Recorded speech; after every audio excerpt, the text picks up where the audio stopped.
Good morning and good evening to all of you. Hello, everyone.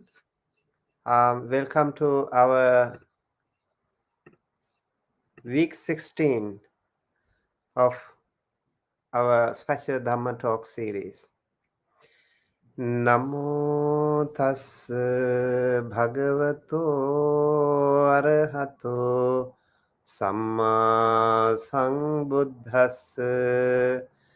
Namo tassa bhagavato arahato samma sambuddhassa. Namo tassa bhagavato arahato samma sambuddhassa. Honor to him, the blessed one, the worthy one, the fully enlightened one. My utmost respect to the perfectly enlightened Samma Sambuddha, the noble doctrine of the Buddha, and the noble Mahasangha, the disciples of the Buddha. Hello, dear Dhamma friends. Welcome to week number 16 of our special Dhamma Talk series. Under this weekly Dhamma Talk series, we will cover up some really important topics on Theravada Buddhism to help benefit our community around the world. I certainly believe this effort by Dhamma USA is going to open up more horizon of Dhamma knowledge among our community. We are so delighted to have Venerable Sayale Prasannawati as our guest speaker today, and I'm confident that she is a capable Nepalese nun who has been amply trained with both Dhamma knowledge and practice. Dear Dhamma friends, please mark your calendar every Sunday at 7:30 a.m. Pacific time, 10:30 a.m. Eastern Time, and 8 p.m. Sri Lanka and India time to get more benefited. Kindly check with Dhamma USA YouTube channel and Facebook page and Facebook groups for more updates. Let me introduce our guest speaker today, Venerable Sayale Prasannawati. She is a Theravada Buddhist nun from Nepal. She was born in 1986 in Kathmandu, Nepal, in a medium class family with three siblings. She received her ordination at the age of 17 from Sri Lanka. She has been learning Buddhism in Nepal since her childhood and received further education in Buddhism and English in Sri Lanka. She has completed her diploma in English in 2008. Then she also completed a Bachelor in Arts degree in 2008 and received her Master of Arts degree in 2010. She was awarded by Ho Family Foundation Scholarship from Harvard Divinity School in the academic year 2015 and 2016 and completed the 1 year non-degree course successfully. She continued her studies in Buddhism and Pali and awarded by the Philosophy of Doctorate in 2020 from the Postgraduate Institute of Pali and Buddhist Studies. Her title of the research is The Seven Factors of Enlightenment, a Critical Study. Meanwhile, she is helping her friends with thesis editing work and teaching English as well. After coming back from Sri Lanka in 2020, she has been engaging in meditation retreats, teaching Dhamma discourses on television and live audiences as well. She has been appointed as a visiting lecturer at the Tribhuvan University of Kathmandu in 2021 and teaching for Master of Arts students. She is also teaching in a Dhamma school in a temple in Nepal, both to children and adults. I'm pretty sure you are all going to enjoy this topic today, that is the four sublime states for well-being, Chatur Brahma Vihara. Kindly post your questions in the comment sections of Dhamma USA YouTube channel so that we can answer them at the end of the talk. Without further ado, let me invite Venerable Sayale Prasannawati to start her Dhamma sharing on the four sublime states for well-being, Chatu Brahma Vihara. Please pay your due attention seriously to achieve maximum benefit from today's Dhamma sharing. Sadhu, sadhu, sadhu.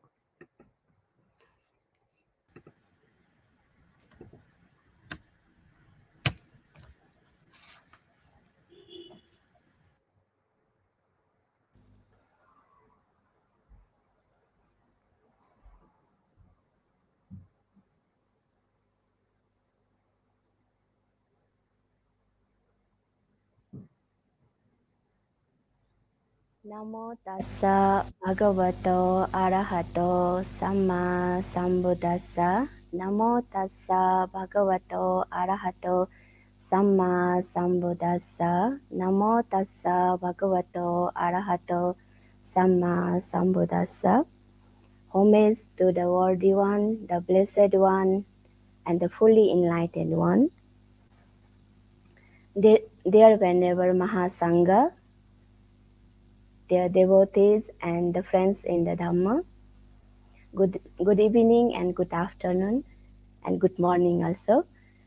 First of all, may I express my vote of thanks to the organizer, the founder of Dhamma USA, whenever Bante Sumita and Suminda and Punam. Let me express my appreciation and thanks to my Kalyana Mitra, whenever Waranyana from Myanmar, who introduced me with you all, so that today I'm going to give a Dhamma talk. Without further delay, I would like to go to my topic. Today I'm going to give a Dhamma talk on the four siblings abodes, Chatur Brahma Vihara, for the well-being of human beings.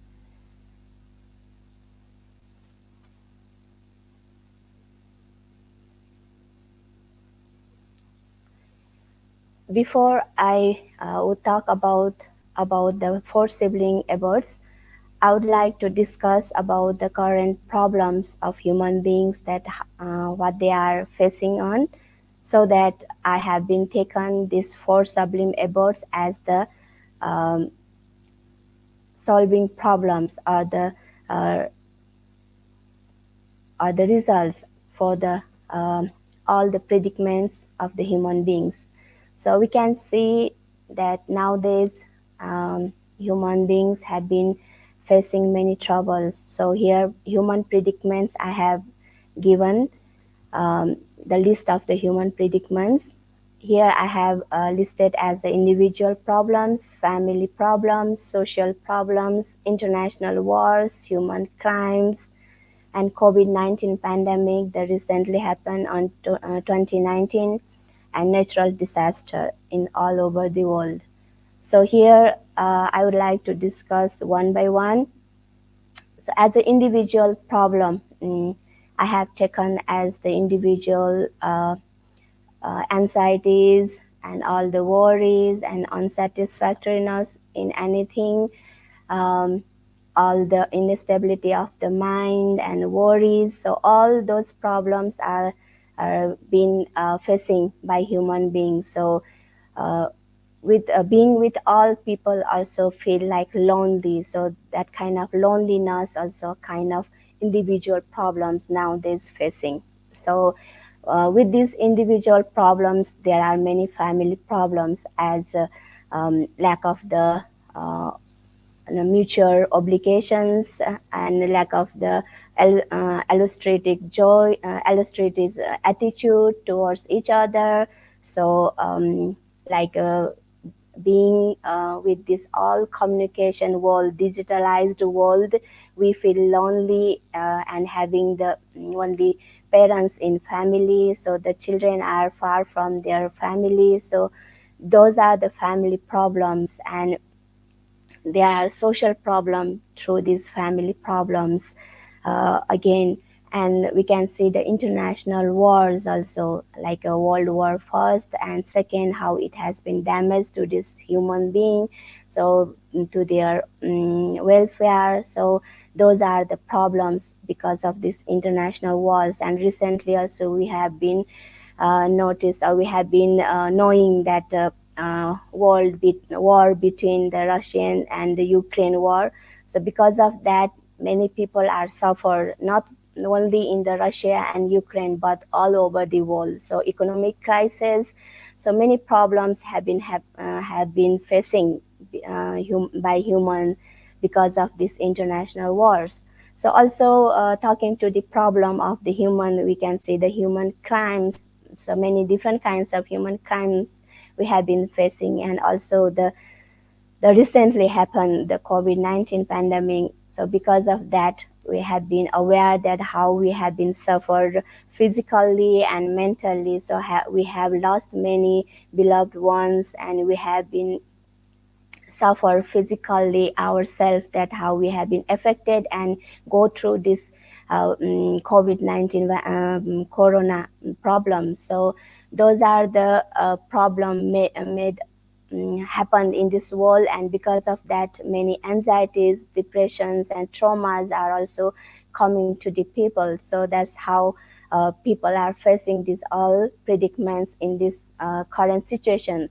As well, I would also like to talk about the natural disasters. So what are the natural disasters nowadays? So global warming, especially we are facing all over the world, not in Nepal only, or not in Sri Lanka or USA, but it is all over the world. So because of global warming, there is a climate change, and because of climate change, the natural disasters are there. So those are affecting economically, socially, and in many ways to the humans. So these natural disasters are one is from nature itself, and the another is man-made. So making the carbons and using the all materials are using by the men or people lead to this natural disaster. So it is like related to each other. Because of man-made disaster, it is happening to the natural disaster. So we are facing this kind of huge problems in this current situation. So then what are the main causes of this sorry, I have given here illnesses. What are the main causes of this problem these days? So I have taken here 3 causes mainly, as the sensual desire and the ill will, and also the delusion. So here, taking to the sensual desire, in Pali it is kama chanda. So when we talk about the problem, why it happened, because of this sensual desire. The sensual desire basically refers to 5 strands of sense pleasures, so forms, sounds, smells, taste, and tangible, as well as the thoughts and images based. So these are the sensual desires through our these 5 faculties we have been like when I see some forms and we want that form, and when we hear something we want that sound again and again, the smell, taste, and tangible things as well. So those are becoming the main causes for all the problem happening these days. So when we are talking about the sensual desire, so it will have the raga charitra.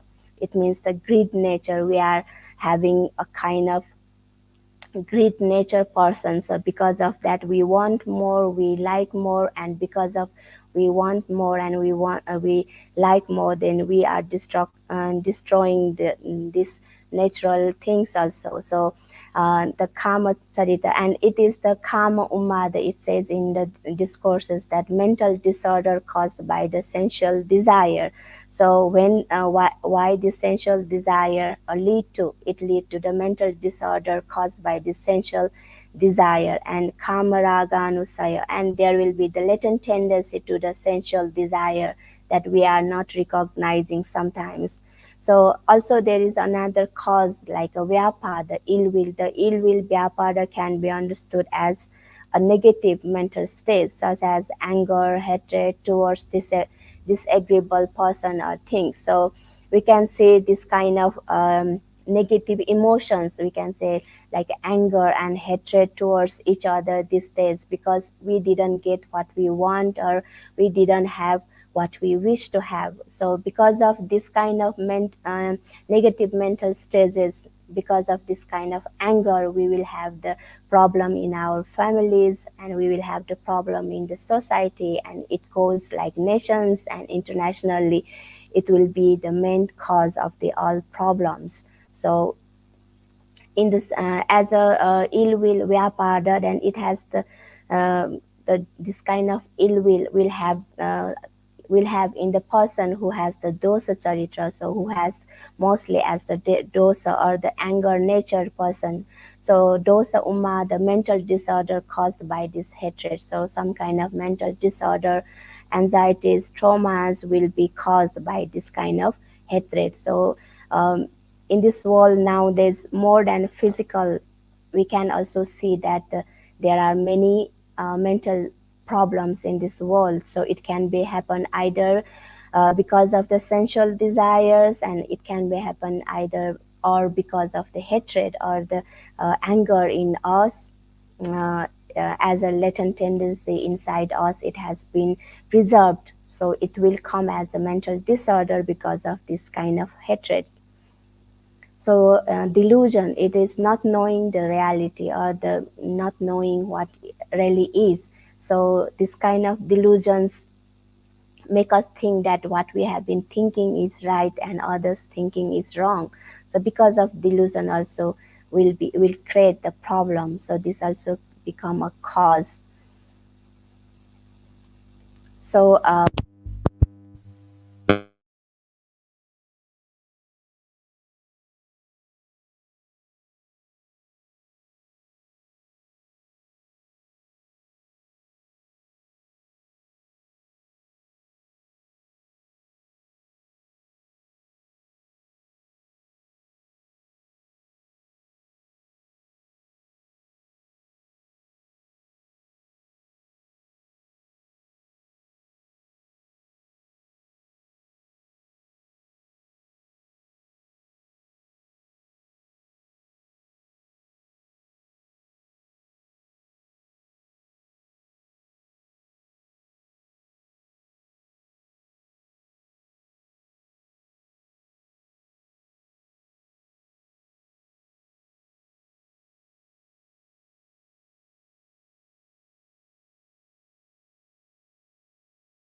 I'm sorry, the mic was mute accidentally.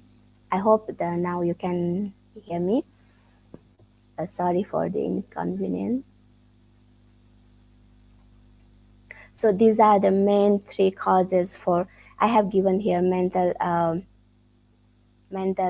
disorder, but mental illness, but it is, I have been taken as all the problems these days happening. So I have been taken as the human problem.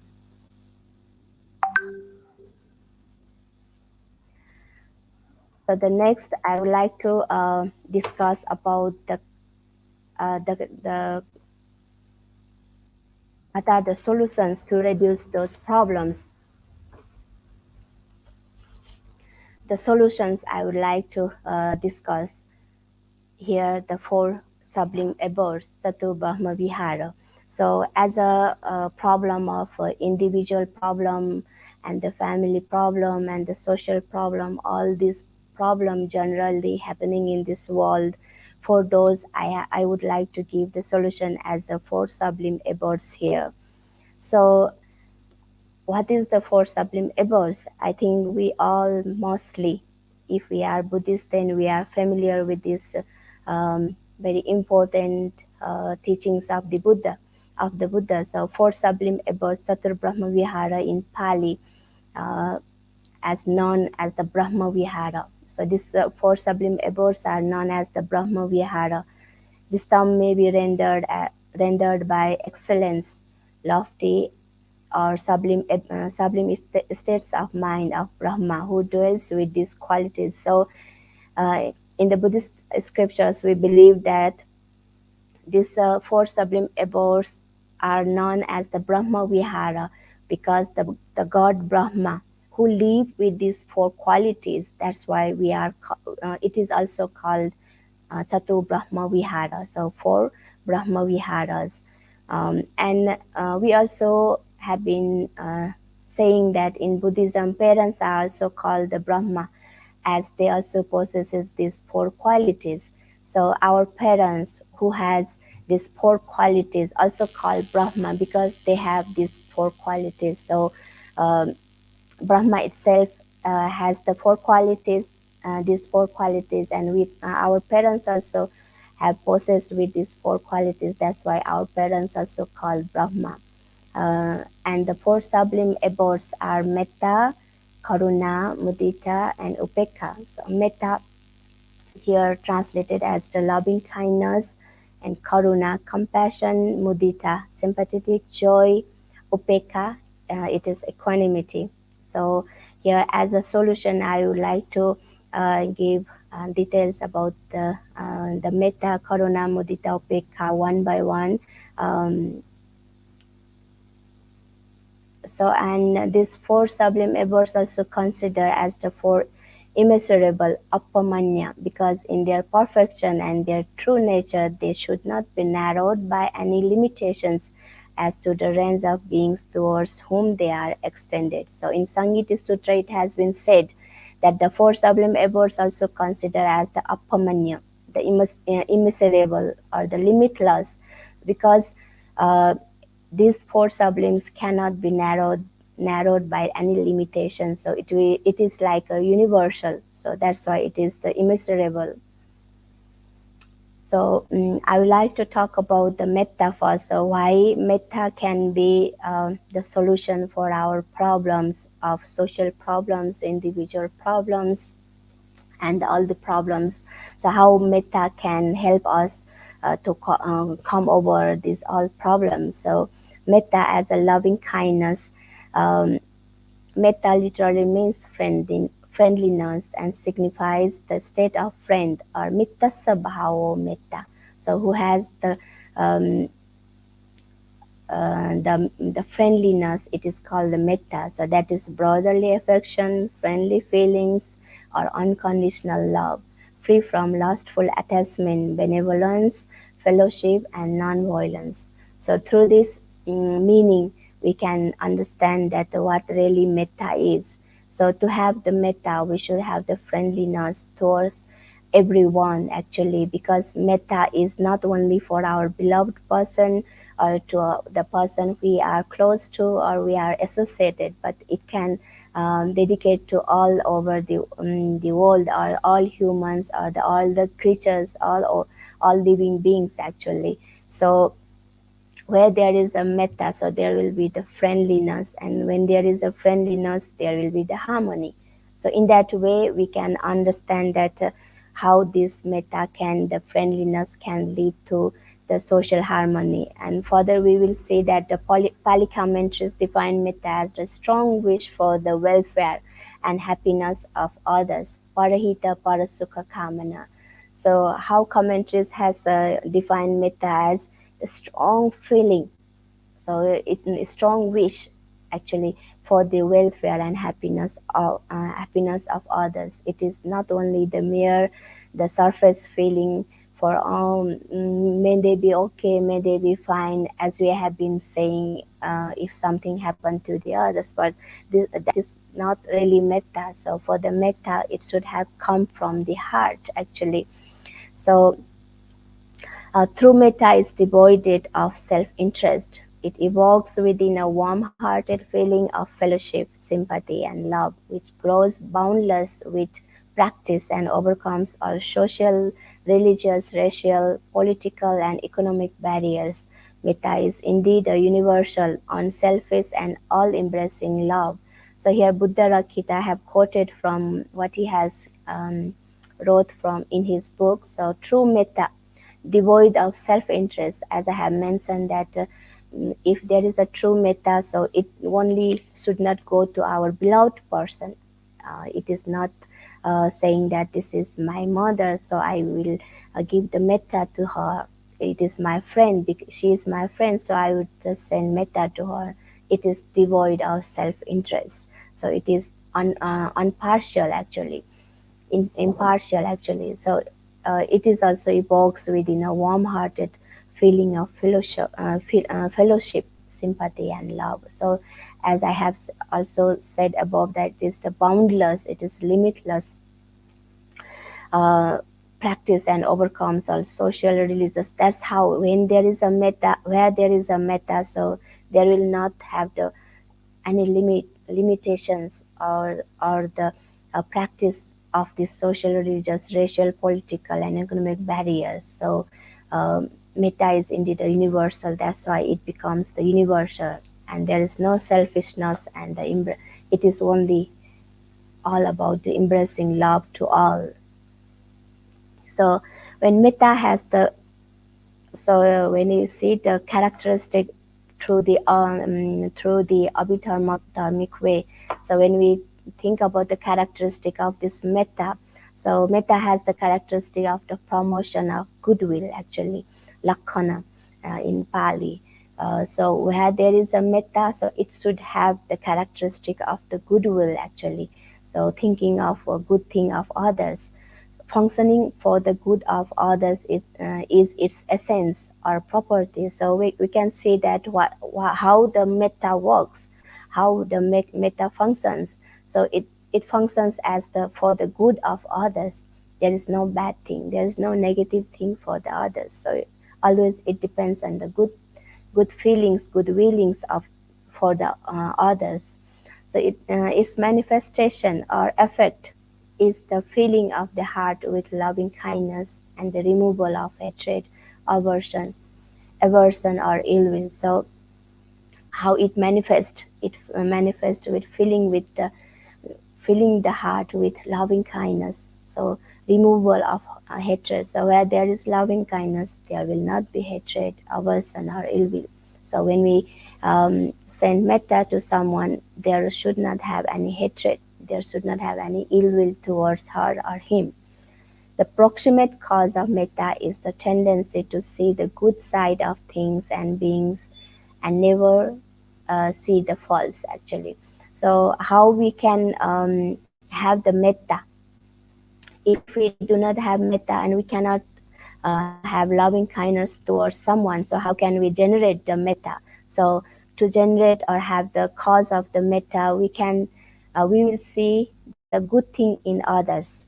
For the example, I would like to give an example, like if our friend is so talkative, so verbally she is so talkative and talk sometimes nonsense and talk sometimes useless things, but she has the good quality, physical quality, like she likes to help us, she likes to do the things whatever we are doing, and like to help and cooperate with us. So seeing her good quality or good behavior of helping, we will just forget that she is talkative. So seeing her good qualities, we will send a metta to her, we will do the metta meditation towards her, we will feel goodwill towards her. So in that way, the proximate cause for the metta is seeing a good thing of one thing, or seeing a good qualities of someone than seeing the bad qualities. If we see the bad qualities or bad behavior, we never can do the metta. So if we see the good things, so definitely we can do the metta. So that is the main cause to generate the metta. And loving kindness meditation principle is designed to counteract towards anger or aversion, those are followed by envy, avarice, matsarya, and worry, kukucha. So here, loving kindness meditation I have bring here that is the principle designed to counteract. So this loving kindness meditation will counteract with this aversion or the anger dosa, and also with this envy or the jealousy, issa, and avarice, that greediness or desire, machariya, and the worry, kukucha, anxieties. So these are the counteract with those unwholesome deeds actually, and those unwholesome mental factors, these generate negative mental emotion. Most of daily mental instabilities such as anxiety, stress, irritability, unsatisfactoriness, worries that people experiences are caused by those four unwholesome mental factors. So as I have talked about the problems, and there it comes as individual problems, as the all these anxieties, stress, irritability, and unsatisfactoriness, and those are the problems of individuals. So what are the solutions then? Developing this loving kindness, because this opposite of this all the problem can be just happen because of this loving kindness meditation. So this loving kindness meditation is so important to overcome this all anxieties, worries, and unsatisfactoriness. So to develop positive attitude and emotions, the loving kindness meditation is necessary. So because of the loving kindness is full of positivity, the goodwillness, and all the good thing on this loving kindness. So if we develop this kind of loving kindness, so we can definitely develop our positive attitude and emotion towards anyone.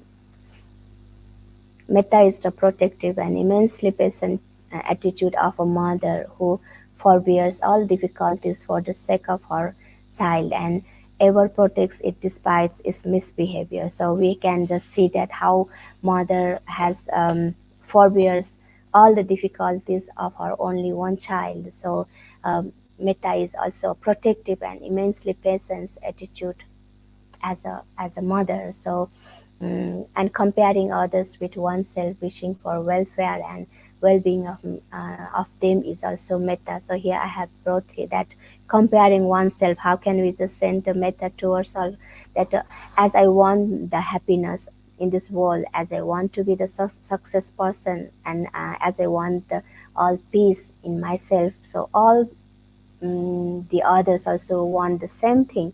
So comparing oneself, then we also wish for welfare and well-being of others is also can be called metta.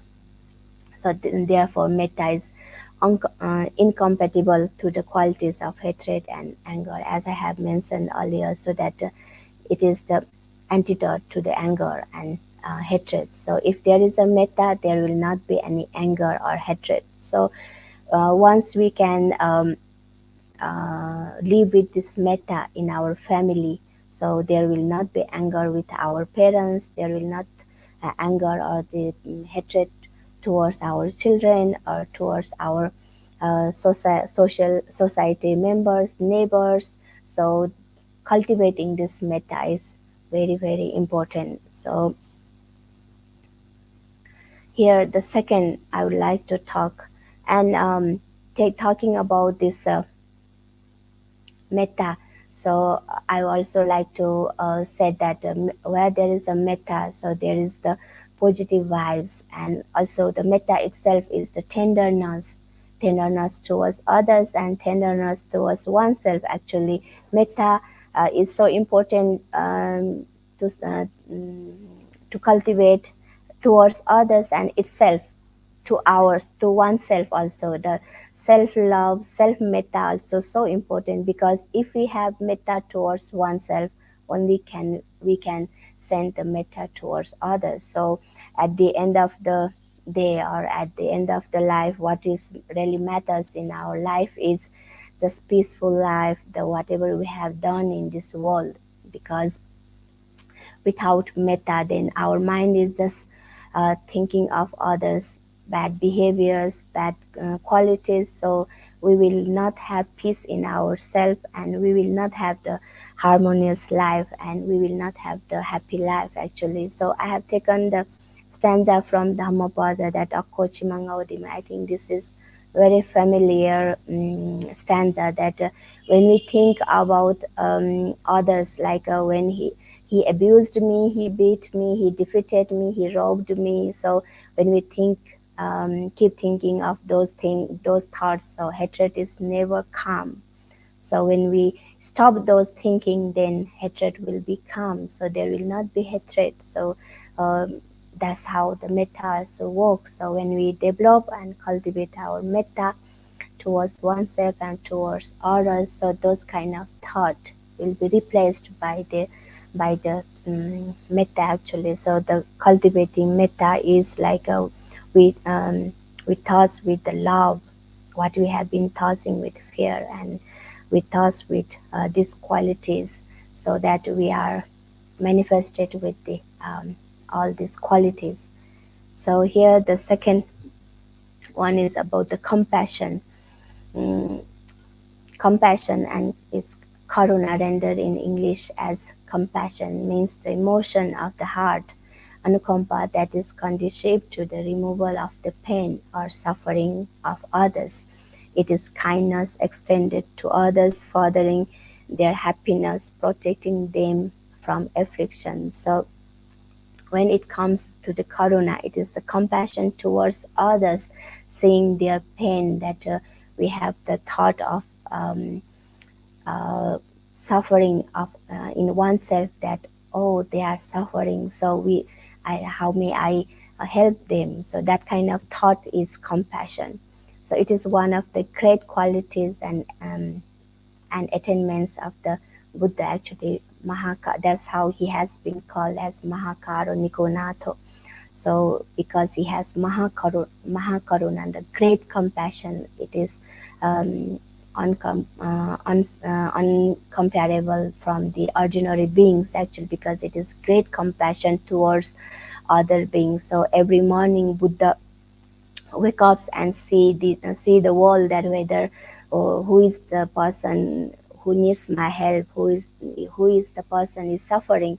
So seeing that someone is suffering, then Buddha walks towards him or towards her to help her to get rid of those problems. So that is because of the compassion of the Buddha, actually great compassion of the Buddha. So one's heart quivers when others are subject to suffering, or that which dissipates the suffering of others. So paradukkhe hadayang kampatiti karuna. So when one's heart is quivers seeing others suffering, then that is called the compassion. So that person can dissipate the suffering of others. So that person can help others to get rid of that suffering. So we can imagine that if our beloved one is suffering, and let me think that if he is suffering with some problems, then just close the eyes and think that our beloved one is suffering, either our sister, parents, the loved one, husband or wife. So just we close the eyes for some time and just think that may he be well, may he be free from that pain. So may he hold the pain with compassion. So we recall in this way and just feel the love and compassion towards him. So we feel ease because of this kind of thoughts. So this practice is so important. That's how that we feel that we can help someone else pain to be recovered. So that's how the compassion is a virtue which uproots the wish to harm others. It makes people so sensitive to the sufferings of others and causes them to make these sufferings so much their own that they do not want to further increase them. So Edward Conze has said that the compassion is a virtue which uproots the wish of harm others. So where there is a compassion, it can be called as a virtue, because that person will never able to harm others who has the compassion. So it makes people so sensitive to the suffering of others and cause them to make these sufferings so much their own. So that person will think that their problem and their suffering, their pain is my own. So that's how he tried to help. So they do not want to further increase their pain actually. So this compassion is not self-pity or pity for others. It's really feeling one's own pain and recognizing the pain of others. So seeing the wave of suffering we are all entangled in, we become kind of compassion to one another. So here I have taken this Joseph Goldstein. So it is little similar with the Edwards point of view, that compassion is not the self-pity. We are not feeling pity of others actually. The compassion doesn't denotes that actually, because we just think that their problem is like our own and how we are entangled our through our problems. So we also think that they are also entangled in that way. So seeing thinking in that way, that that kind of feelings will bring the compassion to one another actually, because in this world who is not suffering actually, who are not in pain. So all of us are suffering actually. We all are entangled with these all problems and suffering. So thinking in that way, we feel we are having the compassion towards each other actually. So again, seeing from the Abhidharma that the characteristic of karuna is the alleviation of pain and misery in fellow beings, or the bearing of pain oneself for the sake of their happiness. Actually, who has the characteristic or quality of this karuna, so he or she will definitely have get rid of the pain, or the make the pain ease, or this misery is ease. So that is the characteristic of karuna actually. So how it functions pity as the site of the suffering of others. So we feel sorry about their pain, we feel pity, we have some kind of sympathy towards their suffering. So that kind of that is the way the karuna functions actually.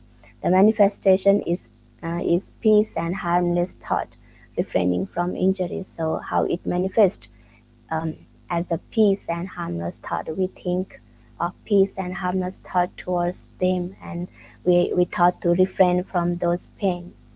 The sight of the helplessness of those who suffer is its proximate cause. So what is the proximate cause of compassion in us actually?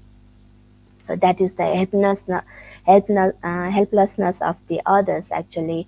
As we see in the road, that when we are traveling, we see that a mother carry a baby and beg some money.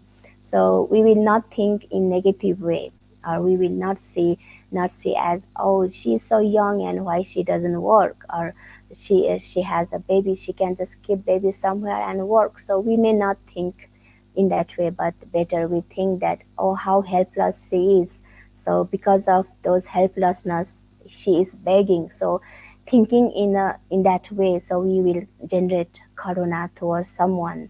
So in others also we can think in that way. So that is the proximate cause of the karuna actually.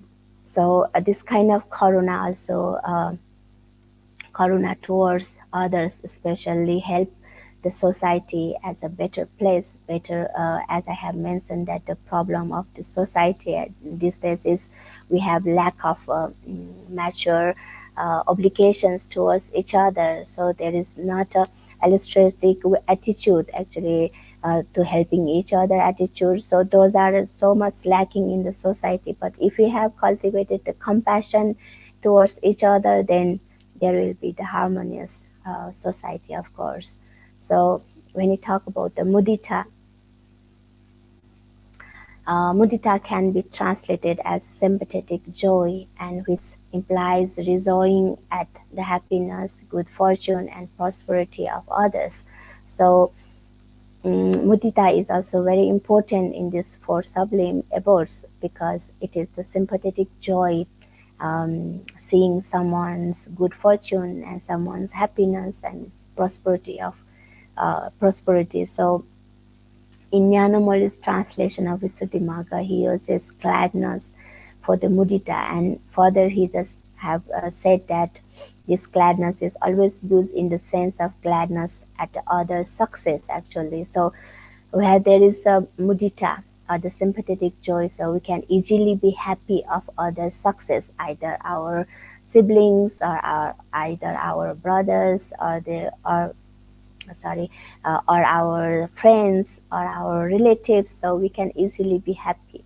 But these days what is happening, even developing or success of our siblings also cannot be seen in our society. So there is a jealousy between each other, and it just break our relationship. So we can see different kind of problems in the society, and for that we have to develop this sympathetic joy and the happiness for others' success actually. So Buddha Kosa illustrates this by saying, on seeing or hearing about a dear person being happy, cheerful, and glad, we can arouse this. This being is indeed glad. How good, how excellent. Just as he would be glad on seeing a dear or beloved one, so he he pervades all beings with gladness. So, how Buddha Kosa has illustrated that if we can be happy seeing others, so we just express our joy, our appreciations that oh, how good, how excellent, so someone is so happy, so success.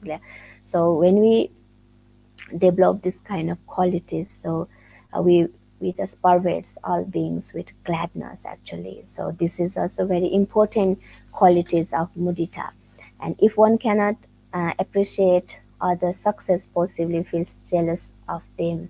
Yeah, I have just mentioned that if there is no joy of other success, then definitely because there will be because of the jealousy of them, and it will arise jealousy on them, or it can be because of the anger towards him or her, and it is because of jealousy towards them. And jealousy always leads someone's relationship to the apart actually. And the jealousy will separate two good friends, the jealousy will separate two good brothers and sisters. So jealousy will never make us harmony. So jealousy will never make us happy, because if we feel jealous, there is some kind of anxieties, there is some kind of problem within in our mind. So that definitely means there is no peace actually. So when we can be happy towards others' success, then that the joy actually spread more, because when we spread our joy and gladness of others' success, then it always just spread more joy in ourselves and in others also. So while loving kindness and compassion are objective, so it is objective means the out there, but reaching out to all sentient beings, mudita and equanimity are subjective or personal in their application. So C.F. Knight has mentioned that when we talk about loving kindness and compassion, we mostly loving kindness means towards others actually, and it is more about the objective things, objective the matter. And when it comes as a compassion, it is also more like a objective. But when we talk about the mudita and equanimity, it is more applicable to the subjective, because mudita, we have the sympathetic joy towards through our oneself actually. It is more with oneself or the subjective. And also the equanimity, we develop and cultivate equanimity through oneself actually. And Kons in Buddhist thought in India has had the insight to suggest that mudita, sympathetic, is a prerequisite prerequisite of prerequisite of metta, loving kindness, and karuna. Actually, when you think about the metta and karuna, we can have the metta and karuna towards others if we have the sympathetic joy joy in ourselves, in our heart actually. And in this way, this is very true. Mudita tacitly implies looking for the good in others and learning to recognize and admire what good there is. So this quality, um, without showing or without tacitly, uh, implies that we will develop our habit to see the good things in others. We recognize the good things, and we will have the habit of appreciation in others good thing actually. So this quality is so important in this mudita quality actually. And um, and also we can just see that development of the satisfaction actually, if we are satisfied in ourselves, if we are satisfied what we are having, then we will never have jealousy towards others. So that will also lead to the altruistic joy actually, because we are satisfied. Santuti in the Pali actually, we are satisfied with our education, we are satisfied with our house, our materials, what we have, and we may not have jealousy that someone has big houses, someone has more big car, and someone has good education. So we are satisfying ourselves then because of that quality, so we can easily be happy towards others. And the characteristic is feeling of joy, gladness, or delight. So where there is a mudita, there is definitely have the joy, there is definitely have the gladness and happiness and delight. So absence of envy or the jealousy is its function. So where there is a joy, there will never have jealousy. So when there is a jealousy, there will never have sympathetic joy. So this is the absence of jealousy as the functions of mudita.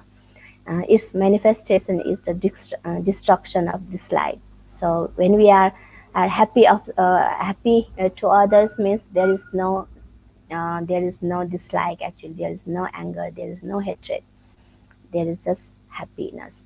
So the sight of the happiness, good fortune, or prosperity of others is the proximate cause. So we in here also, if we can see and we can be happy seeing their success, if we can happy seeing their fortune, good fortune, so that will there we can just originate this sympathetic joy. So because of this kind of joy, then we also can bring again that if we are happy of success of our friends, so there will not be any fighting, or there will not be jealousy, and because there is no jealousy, so there will be more togetherness. So we are sharing our joy of their happiness, so they also will happy of our success. So there will be vice and versa. In that way, we can bring the more harmony and peace within ourselves and in our family and societies. And the last but not least, the upekkha, equanimity. Upekkha, usually rendered as equanimity, means a balanced state of mind through which one is able to contemplate with disinterested, disinterestedness, by assuming a neutral position and by keeping the mind unaffected by either attraction or repulsion, and not subject to either elation or depression. So the upekkha is none other than just balanced state of mind actually, just unshaken mind. So which can be there when there is not affected by any attraction and repulsion. So there is just equanimity, just balance between those two vice and versa things. So there is balance between the subject to either elation and depression. So that is the equanimity or the upekkha. So Equanimity is also one of perfection and one of the seven enlightenment factors needed to gain wisdom too. So this is the equanimity as a perfection. We have been knowing Upekha Paramita, and this is also the Upekha Bojanga, which is needed to attain the enlightenment. So these are the qualities to gain the wisdom. So equanimity is an important practice to balance emotion with sense of impartiality. So when there is equanimity, so we can balance. There will not be any discrimination, or there is not be any partiality actually. So various mental problems arise due to lack of being able to manage two emotional states, like and dislike. And further, I have also said here that in our life we often move by these eight vicissitudes. So Atalo Dhamma or Astaloka Dharma. What are those? Rise and fall, success and failure, loss and gain, honor and bliss. So those are the eight things we often moved in our day-to-day life, because if we are gaining something, so we are happy, and if we are losing something, then we are sad, we are depressed. So if we are honored by someone, we are so happy, but if someone blame us, then again there is a problem.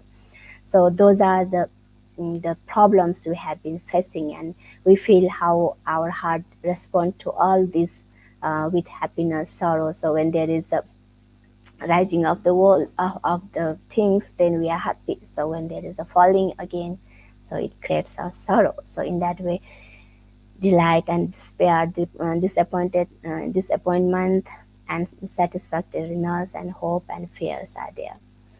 So the equanimity requires the vigilant presence of mind. True equanimity, however, should be able to meet all these severe tests and to regenerate its strength from source within.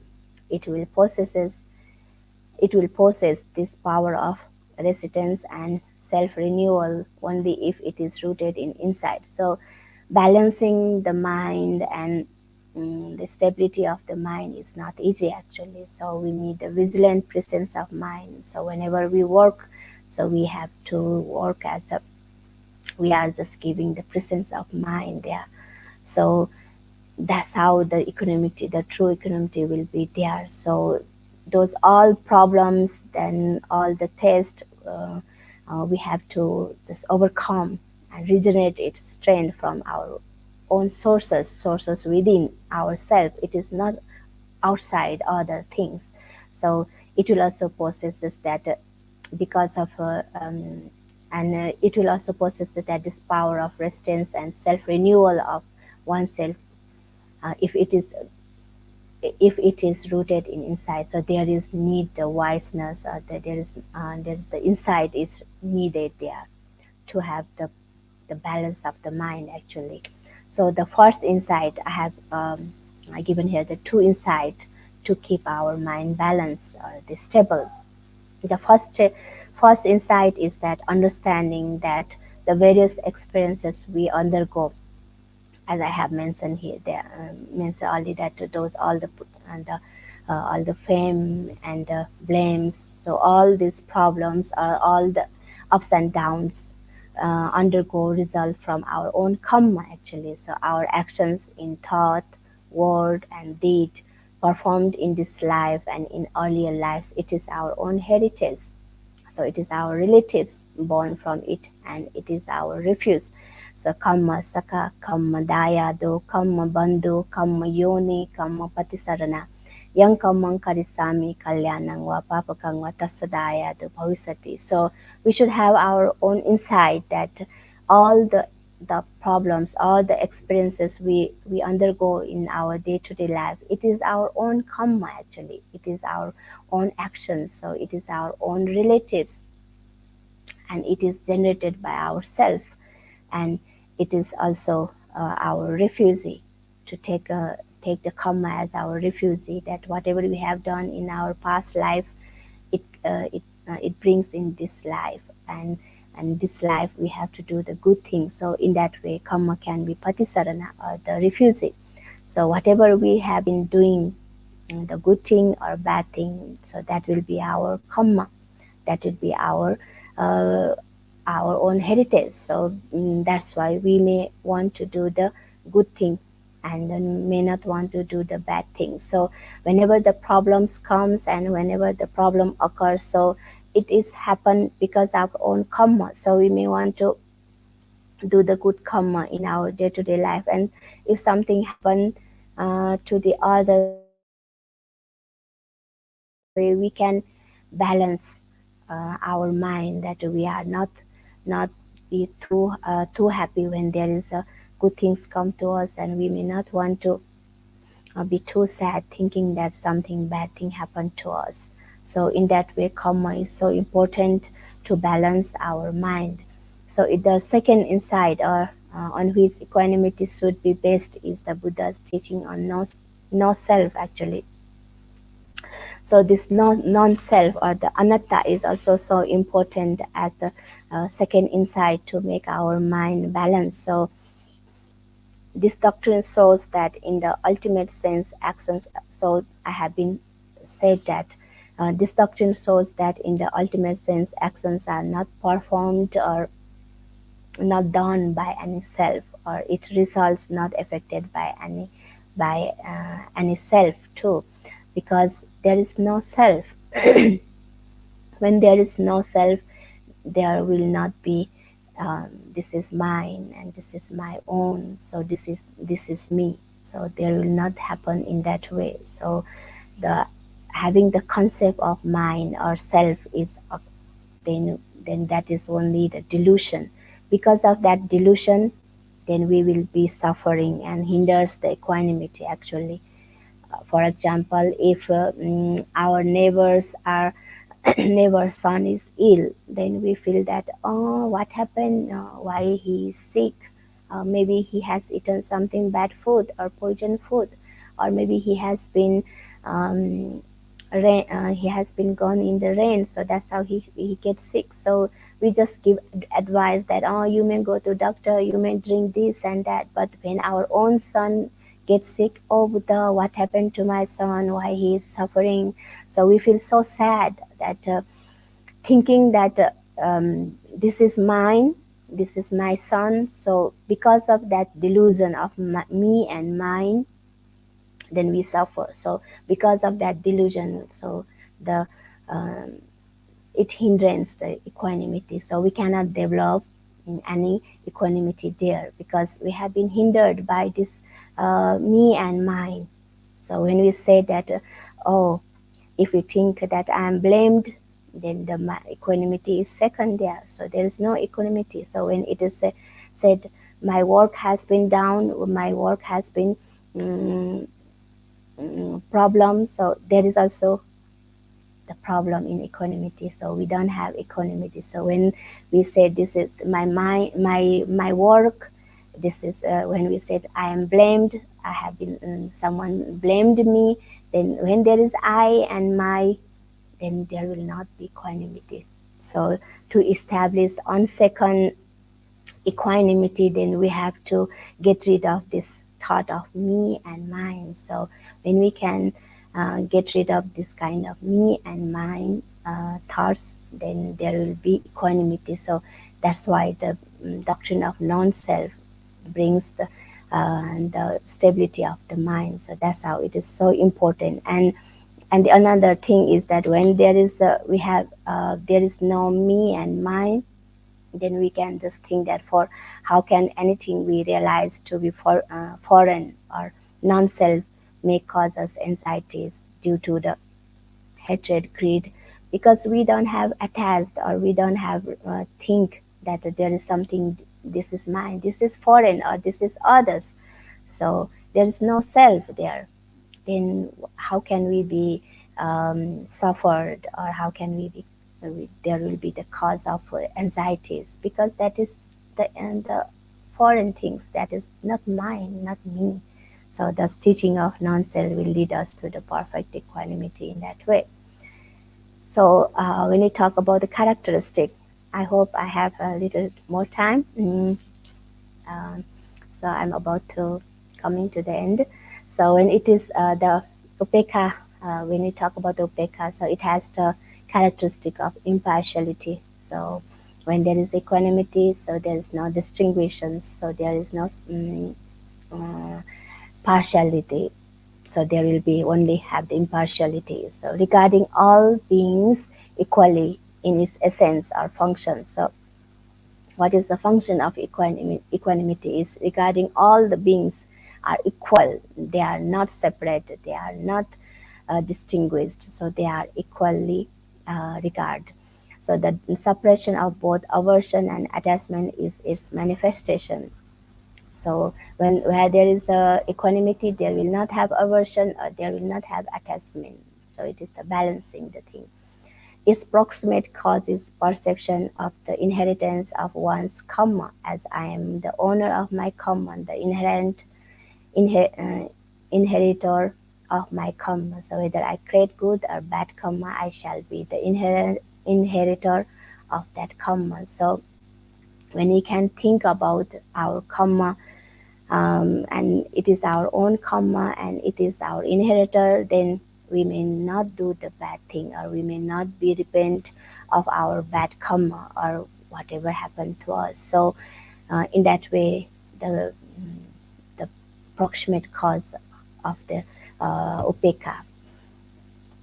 So benefits of sublime abodes. So I have here bring that if all over the four things, actually four sublime abodes, actually if these qualities of metta are sufficiently cultivated through metta bhavana, the meditation on universal love, the result is the acquisition of a tremendous inner power which preserves, protects, and heals both oneself and others. So all the details I have been mentioned above, and the metta meditation itself on universal love will bring us only protect bring us and protects and heals both oneself and others. As I have said that metta meditation is not only for others, it's oneself too.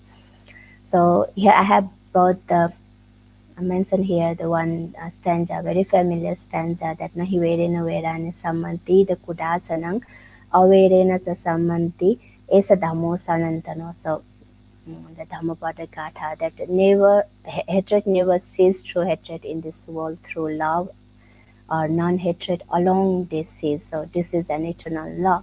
So non-hatred itself here is the metta actually. So when we have been hatred someone, then in that way, if we hatred to our friends, if we hate to our friends or family, then that hatred will never cease through the hatred. So it can be ceased only through metta or the loving kindness. So this is the eternal law. So these four attitudes are said to be excellent or sublime because they are the right or ideal way of conduct towards living beings. They provide, in fact, the answer to all situations arising from social conduct. They are the great removers of tension, the great peacemakers in social conflict, and the great healers of wounds suffered in the struggle of existence. Here I have brought Jnana Pornika's idea of these four sublime abodes that are the excellent or sublime, and because they are the ideal way of conduct towards living beings. So because of that there will be no tensions, no there will be the peace in the in within oneself and others in the society. So there will no social conflict, there will no social problems, there will not wars if we can develop these four sublime abodes. If we cultivate compassion towards each other, it brings harmonious family and society. I have been talk about that, and sympathetic joy is one of the best ways to cultivate positive attitudes towards the people who live in happy and joyful life. Because of this practice, oneself will be free from jealousy. So I think I have talked about that, and equanimity will help us to live properly and peacefully in any circumstances, either in happiness or in the tragedies or pandemics. So I would like to give the example of pandemic, that how equanimity would help us to come overdose and 2019, so COVID pandemic, um, that also will also we also can think as a impermanent, that problem will also go away, and also that is non-self. So there is not about the thinking about the self, and also the karma, about the karma, thinking about the karma, that in that way we can be in equanimity. Then when we can bring the equanimity at that pandemic time, so we can easily overcome all those anxieties. So there will not be no more anxieties and worries about the pandemic, and much anxious about all those problems. So equanimity will lead us to live in any circumstances of this world. So how can we practice this four sublime abodes? So I have given the way. I think we may all want to practice this four sublime abodes every day, so that will definitely lead our own peace and peace towards others. So here, uh, may we want to practice this as a listener, all of you. So please close the eyes and stay still, stay comfortably. At the end of the series, I would like to practice this four sublime abodes, and would like to end up this presentation and Dhamma talk, today's Dhamma talk actually. So we may think in this way. Uh, May all beings be free from enmity. You can also recall in within yourself. May all beings be free from ill will. May all beings be free of illness. May all beings be happy.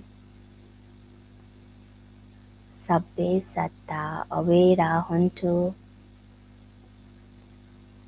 Abhyapaza huntu. Anika huntu. Sukhiyatanam pariharantu. May all beings be free from pain and suffering. Sabbe satta dukkha muchantu. May all beings never cease from the prosperity they have acquired. Sabbe satta yatha ladda sampatito mavikachantu. May all beings be the owner of their own karma. Sabbe satta kammasaka huntu. Now you may open your eyes. So with this practice, and I hope we all can practice these four sublime abodes every day, so we can be benefited in day-to-day life. Actually, it is not easy in a practical life that we will live without any anger, without any pain, without any jealousy, and without any partiality. Actually, it's so difficult. Though we have been said, have been listening this kind of series, and have been knowing this kind of all um, uh, four sublime abodes. It's not easy actually, but the practicing every day, um, every time, whenever the time permits us, so it will definitely bring us peace, the tenderness of metta, the compassion towards oneself and others, and the sympathetic joy will arouse definitely, and the equanimity in any circumstances, in any problems. So it will really indeed lead us to the happiness. I hope this Dhamma talk would help you in your day-to-day life to live harmoniously, to live peacefully, and to live with wise heart. May all beings be happy. May all beings be free from all pain. May all beings live with all the joy and happiness. May all beings be happy. Thank you so much. Sadhu, sadhu. Sadhu, sadhu, sadhu. Thank you so much, Venerable Sale Prasannawati, for this beautiful speech on the four sublime states for well-being, Chattaro Brahma Vihara. Um, I'm sure all our Dhamma friends around the world were benefited today. We will take up your questions now, and we encourage you to post your questions in simple language through the Dhamma USA YouTube channel. Um, okay, we have quite a few questions. Venerable Dr. Prasannavati, and let me go to this first. Also, we would like to appreciate all our wonderful friends, the Dhamma USA team who's working on this special Dhamma Talk series. We would like to appreciate all of them, and also people who are live today. Um, there are quite a few people who are live today, and a lot of appreciations to you for this wonderful Dhamma talk. Yagat Thank you so Jayasurya, Tushari Indi, and a lot of people from Facebook and YouTube. Manisha Patole, I think maybe she's from Nepal. much. Maybe. Uh, Manju Shakya, definitely from Nepal, I think. Yeah, Lina she is. Nanda and Badi MC. And there is another one, I can't read the name, probably um, Thai or Cambodian language. And yeah, we had a short lost of our voice in the middle, so we apologize for that. Dharma Vijay Millava, Vasanta Kumar Bellubbi says beautiful Dhamma talk. Sonam Wanchok from Ladakh, a good friend of mine. Um, yes. Okay, this is the question I would like to share with you right now. Buddy Yes. MC asks, does metta arise naturally through practice of the Eightfold Path, or does it need to be cultivated? Yeah. Shall I give the answer whenever? Yes, please. Yeah, thank you for your question. Actually, practicing the Noble Eightfold Path itself brings metta, but practicing the Eightfold Path is not easy actually. So the Eightfold Path as a samadhi and samma sankappa, all those things are the part for the enlightenment actually. So metta also lead us to enlightenment, of course, but practicing Eightfold Path is not easy in day-to-day life, but we can do it. Yeah, it also can naturally arise metta, but for the metta to arise in ourselves, as I have mentioned that only that we will see the cause of the metta, how can we generate in ourselves. So the easiest way to generate our metta or naturally is that we see the good qualities of the others, so than the bad qualities. So if we see always the bad qualities in others, of course we never will be able to generate metta towards anyone, even towards oneself. If we hate ourselves, if we hate in our bad qualities, in our bad behaviors, then we may never able to give the metta to oneself even. So we will see the good things in oneself, and good things in others will help to arise metta naturally. Thank you. Okay, thank you so much, Venerable Prasannavati, for the answer. Also, Rajkumar Ambati, Sakita Disanayaka, and Savita Ramtheke. Also, appreciating you and paying um, salute to uh, this beautiful Dhamma talk. We have another Thank question by Poonam. Actually, she was the one who was scheduled to um, you. us today, but she said there was a power problem due to heavy rains in India.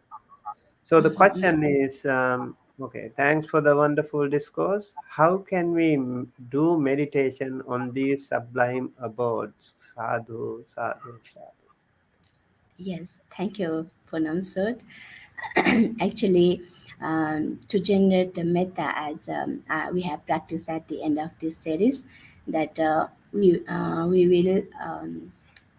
will think in this way: may all beings be happy, may all beings be free from all ill will, may all beings be free from pain, may all beings be joyful. So in that way we can practice, like after the meditation generally we are practicing like anapana or satipatthana meditation, and at the end of the meditation, as we do in the retreat also normally, that we can do as a 5 minutes or the 10 minutes as we like. So we can do it from ourselves actually. May I be free from ill will, may I be happy, may I be free from all the suffering.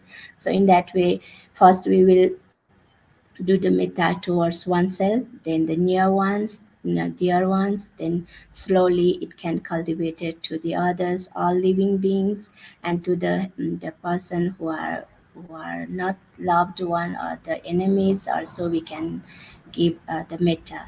I think this is helpful to you. Thank you.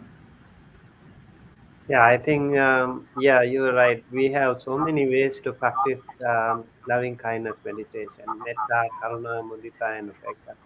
We have metta anusati, and also I remember you were conducting a short metta meditation at the end. So Yes, in many Theravada countries, we also practice like ahang aviro homi abhya yeah, pajyo yeah. So, anito homi. I think that's really beautiful. How we start with ourselves and slowly, gradually expanding our metta territory to the near and dear ones and the neutral ones, and also to all the unfriendly ones as well. We do have some questions on this. I will get back to them soon. Let me see. Dal Chan also says, Vandami and Namo Buddhaya, Kesara Mon, and also um, has responded to this Dhamma talk in Facebook. We have a question by Savita Ramteke, one of our Pali students from Mumbai. She asks, why Metta, Karuna, Mudita, and Upeka are called Brahma Vihara? yes, yeah. Thank you for this question. Actually, this is also important. Actually, Brahma Vihara, Brahma, who has we believe that Brahma has four faces actually, in front, the side, two sides, and back. Actually, the four heads or four faces represent the four qualities of the Brahma. Actually, the Brahma God actually. So the four qualities normally is that these four sublime abodes: metta, karuna, mudita, upekka.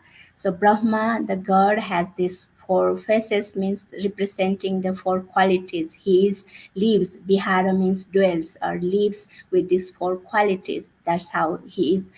That's how these four sublime abodes are called Brahma Vihara, because Brahma dwells with these four qualities. Yeah, I think I have given the question's answer. Yeah, Thank you. I think just to piggyback, like in India those days, especially in the Buddha's time, Brahma was very highly venerated. So Yes, whenever we talk about Mahabrahma, so people really had a lot of respect for him as the creator God. So it is said the Mahabrahma had all these wonderful qualities, and Buddha had actually even explained you can also see these qualities in your own parents, right? In sure. your mother and father, you can see this metta, karuna, mudita, and upekka, unconditional love, immeasurable love. They have for their children, and when the children suffer, parents also suffer. They really have that sympathy, compassion towards the children. And mudita, I think parents are most happiest. when the children are doing better, and later on when children are settled in their life, they enjoy, they have that equanimity, upekha. So this is beautifully compared to our parents. So that's another way of practicing, appreciating our parents. So Brahma Yes. Vihara, although it is called Brahma Vihara, we have borrowed these words probably from these contemporary other practitioners, but this is a unique Buddhist meditation system. Yeah, thank you for the Yes. question, Savita. Okay, we also have Sangamita saying sadhu. We have another, okay, Suminder. Dharma saying, I think Suminder was one of those people who have actually initiated this beautiful program. Also invited Sayale. And he's asking, what are the karmic results of metta, karuna, mudita, and upekka? So thank you, Suminda, for your questions. Actually, what are the karmic result of metta, karuna, mudita, and upekha? So how we can address this karmic result? So it is the result of this metta, karuna, mudita, upekha itself, isn't it? Whenever, yeah, I think. When we said the result of those metta, karuna, mudita, and upeka, I have just mentioned that how metta, when we cultivate metta towards oneself or another, to others, so that kind of friendliness, that kind of loving kindness vibrates and make ourself peace and happy itself. So those kind of metta will bring us peace ourselves. So there are even 11 kinds of results have been mentioned in the discourses, that we can sleep properly, we can wake up properly, we are being loved by the deities. So there are many 11. So those are the result we can get from the metta. So and of course in the karuna, so we can see that when we have karuna towards oneself and others, so we will not harm ourselves and others. So it will bring the uh, not harming anyone, actually, not the problem or the injuries to oneself or the others. So mudita, when we cultivate mudita, as the result it will bring us more joy to oneself. So because of happiness to oneself means we can lead to any work or lead to anything in this world, because our main purpose of this world is to be happy and live peacefully. So developing this mudita will bring us more joy and happiness towards oneself.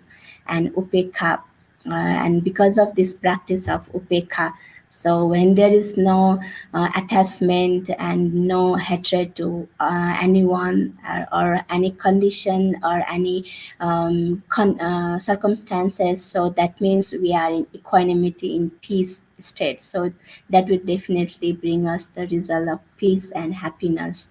I think those are the karmic result. I think, whenever do you want to add some more, or Yeah, I think, yeah, you just close your eyes and practice yourself, and you feel that energy right away. yes, You right. send loving kindness to yourself, you send loving kindness to all the others, and you feel that. That itself is the karmic result of metta.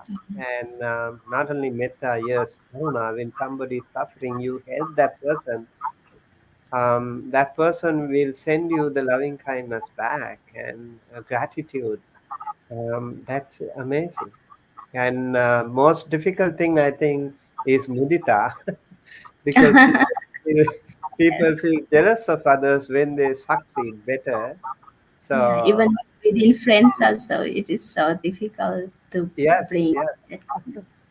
So mudita is kind of challenging part, but I really think in Buddhism we have a beautiful way of like keeping your palms together, saying sadhu, sadhu, sadhu. When you see someone succeeding, someone is better, right?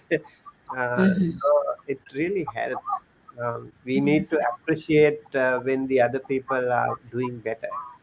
Yes, And, and I would like to add something here that I just I just got the insight by myself that thinking about the while I'm preparing this Dhamma talk. So, uh, to have the mudita or to cultivate this joy, then if we are success ourselves, so we don't have to jealous to anyone, or if we are success mentally, or we are being develop our cultivate our mind by ourselves, or even we are success in any material things, like we are success in the education, we are success in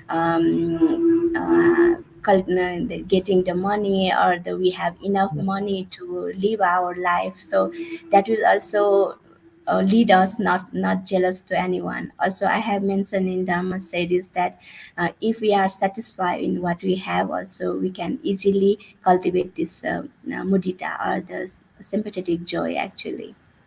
yeah, yeah. Okay, thank you so much. Well, let's go to the next question by Indika Tushari. How to apply karuna when I myself am sick? Indika Tushari, thank you so much for your question. Actually, this is also, I think, important questions that sometimes we also confront. We also confront actually, if we are sick ourselves. So how can we just send metta to karuna to our others, or apply that karuna? So when we are sick, so we can feel ourselves that first we will accept the reality that we are sick. Then we also can think in this way that this sickness also not like equanimity. When we have talked about equanimity, there is no self, so there is no I and sicknesses. So this is not mine. This sicknesses is not mine. So because of that, we are separated from me and my sicknesses, so there is only sicknesses. So this is the universal. So in that way we can develop that these sicknesses also go away slowly, it is impermanent. So in that way, we are while thinking slowly, then we can definitely uh, apply karuna to oneself, that oh, this is the paining I'm feeling now. So in that way we can feel compassion to ourselves. So I think in that way we can apply whenever. Yes, yes. That's when you are sick. I think it's great that you send loving kindness to others. That will give you some good energy back to you, right? Yes. Yeah. Okay. Thank you again, Indika Tushari. We have another question. A lot of questions today. Navodaya Kalpini is asking, how can I practice the Brahma Vihara in day-to-day life? Yes, thank you, Navodaya Kalpani. So these four Brahma Viharas are very important, and it can be benefited if we can practice in our day-to-day life only. So when we say that, how can we practice this four Brahma Viharas? Like if we are doing meditation, so after the meditation we can practice this meditation as this Brahma as the meditation actually, because this is continuously practicing this Brahma Viharas only give the benefits actually. We can only give the result after that only. So we will practice as I have given you that the last that and I also have given one answer for, I think I forget the name, that we will practice as a may I be well and happy. So in that way we will practice every day. So first of all oneself and the near ones, dear ones. So in that way we will expand to others also. So everyday practicing will benefit it definitely. Thank you. Yes. So we can practice loving kindness every single day in all the four practices. I think these four practices can be applied in all, like while you are cooking, while you are driving, while you are taking shower, or whenever. you go for a walk, you can practice this loving kindness every time. All these Brahma Viharas can be practiced every time. Hmm. Okay, thank you, Navodaya. And now, Sangamita Chavan asked, Brahma Vihara means what? Is it about Deva? Um, Actually, in Buddhism, it has rendered as the qualities which has been practicing or dwelling by the Brahma, but it is not about the Deva. Actually, we are emphasizing here the qualities, the four qualities as the Metta, Karuna, Mudita, and Upekha. So we have been just indicated that Brahma also dwells with these qualities. It is not about the four Brahma Viharas are not about the Deva, but the only qualities that Brahma also practice, and we are supposed to practice, and even our parents are practicing. So I think it is not about the Deva. Thank Yeah. you.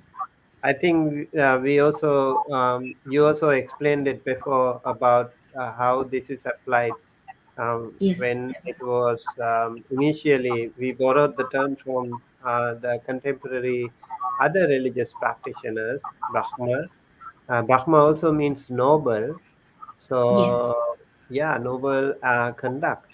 So four sublime states are all about that.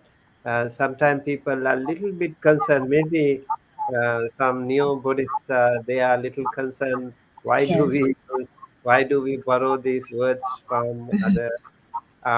But I think the no, these four sublime states itself says that we have to appreciate. We have to be Yes. grateful, right? We also have to send loving kindness to everyone, like unconditional love, immeasurable love, no discrimination to anyone. So let's appreciate if we learn something from others. We borrowed something from others. Just the concept, though, just the term, and the whole philosophy is totally unique Buddhist. Yes. And also, it's good to be like thinking of the devas, right? Devas have beautiful qualities too. Yeah. Okay, let's go to the other question. Kathy Chu asks, what can we do to reduce, erase our own current or inherent karmas? Can metta meditation reduce those karmas? Thank you, Kathy Choi. Actually, this is also a good question. So, what can we do to reduce our own current or inherent commas? So, for that, I will just I will give the answer for the first part first. That how can we reduce our current inherent karma? So actually we can reduce our current inherent karma through the good deeds, actually good karmas at the present conditions. So we will cultivate more good karmas, and we will not cultivate the bad karmas through our verb, through our mind, and through our bodily actions. So with that, then we can just reduce our inherent karma. It was done in the past lives, or either in the past life or in this life only. So through that also we can do. But can metta meditation reduce those karmas? Of course, I think can metta meditation can reduce those karmas also, because we are not allowing ourselves to cultivate more bad karmas through the metta meditation or metta, and dedicating the mettas towards others. So I think we are stopping other bad karmas and we are doing the good karmas. So through that, the karmas that we did in the past lives, or the earlier days, will definitely reduce. Thank you. Yeah, thank you, Kathy, and appreciate your question. Hopefully, it will help other people as well. We have another question by Priyangi Vijayaratna. How to deal with mudita when I am suffering myself? So I think we have, thank you, Piangi. We have talked about the mudita also early. So here, how to deal with mudita when I'm suffering myself. So suffering, suffering means in what way you are suffering of jealousy, or suffering of the physical pain, or suffering of other things. So it depends. So if you have suffering of jealousy, then how can you deal with mudita? So for that, I have given the proximate cause that that you may see the good things of others, that all and another thing, the important thing is, all all of us, actually all over the world, all the human beings are suffering, and they are in pain actually. So this pain, you may see that they are happy now, but inside there is some kind of pain. So you may not think that you are only in pain. So all over the world are pain. So seeing, thinking in that way, universalized that the pain is in all, and you see that other persons good things, that let they be happy, let they be they joy, they enjoy their success. So in that way you can deal with that mudita, though you are suffering yourself. So the and the jealousy, I have said that jealousy can be erased by satisfying what you have, and you may try to have more as others have. So in that way you can reduce your jealousy and bring the mudita, I think. Yeah, Thank I you. hope Priyangi would like the answer. Thank you so much. And Dil Devi Maharjan also, I think from Nepal, hopefully, says Namaste. She is Uh, my sister, actually. she's your sister? Yeah, my own sister. Oh, how wonderful. Hello. Welcome. Okay. And Savita is asking another, it's not really a question, but sometimes people don't like being upekha. Upekha, by the way, means equanimous. Equanimity. For those people who have just joined us, yeah, upekha means equanimity or being equanimous. Yes. Yeah, I think economic people may not want to have the equanimity, because I think they have been possessed by the egoistic view, or they have more ego on them. So and sometimes they don't know the essence of this equanimity, how peaceful it will be if we can really cultivate this equanimity. I think because of that, maybe. Yeah, that's right. And also remember, upekha is a very advanced stage. So not everyone can practice upekha. Yes, yeah, So it's it's a deeper level actually. Yeah. yeah, it's a different jhanic level. If you have upekha, you can be born in Brahma realm too. Okay, Sangamita, I think you post another question here. Metta Suttang, Karaniya Metta Sutta. Then why it is said as Brahma Vihara? I think we have addressed that question already, right? Yeah.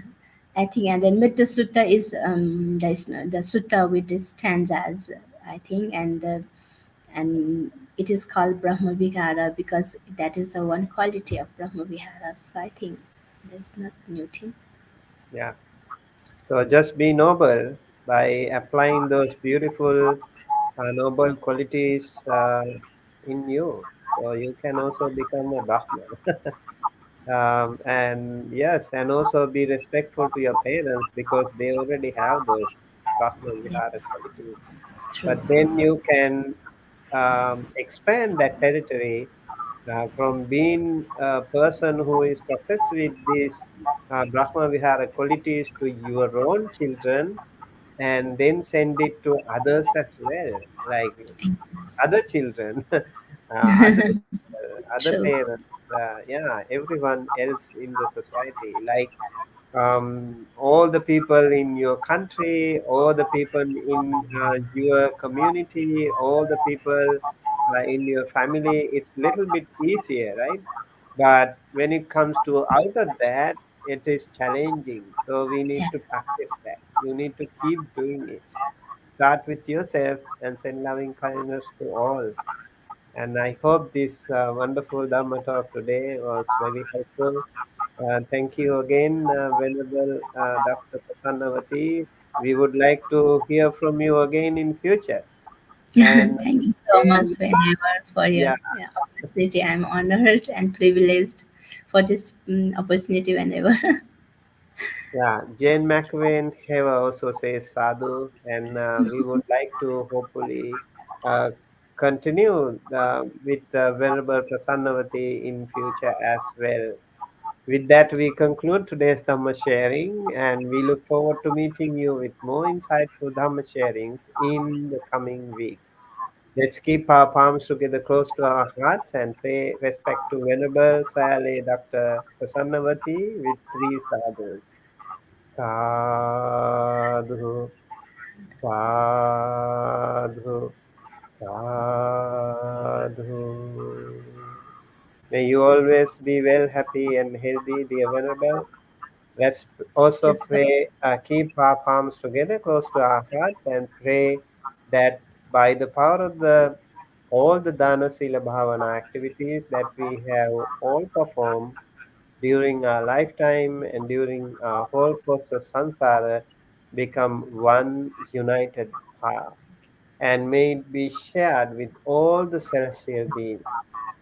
May all the wonderful celestial beings, including respected Brahmas and Devas, and all sentient beings receive this merit and share this merit and be well, happy, and healthy wherever they are. May all your departed ones, including the late Acharya Upadhyayas, preceptors, parents, and all of the ancestors, all the departed ones, also receive this merit, be well, happy, healthy, safe wherever they are. May all of us be able to live our life peacefully, comfortably, with good health. May all of us and all sentient beings be able to attain the supreme bliss of Nibbana, the absolute peace and happiness at the end of our samsara. Thinking thus, please keep your palms together close to your heart and say three times, Sadhu, Sadhu, Sadhu, sadhu, Sadhu. Sabbitiyo vivajjantu sabbarogo vinasato mate bhavatvantarayo sukhe digayuko bhava bhavatu sabba mangalang rakhantu sabba devata sabba buddhanubhavena sada sutti bhavantu te भवतु सर्वमङ्गलं रक्षन्तु सर्वदेवता सर्वधर्मानुभावेन सदा सुखी भवन्तु ते भवतु सर्वमङ्गलं रक्षन्तु सर्वदेवता सर्वसङ्घानुभावेन सदा सुखी भवन्तु ते See you again next week at the same time. Good night and Theruvan Saranai.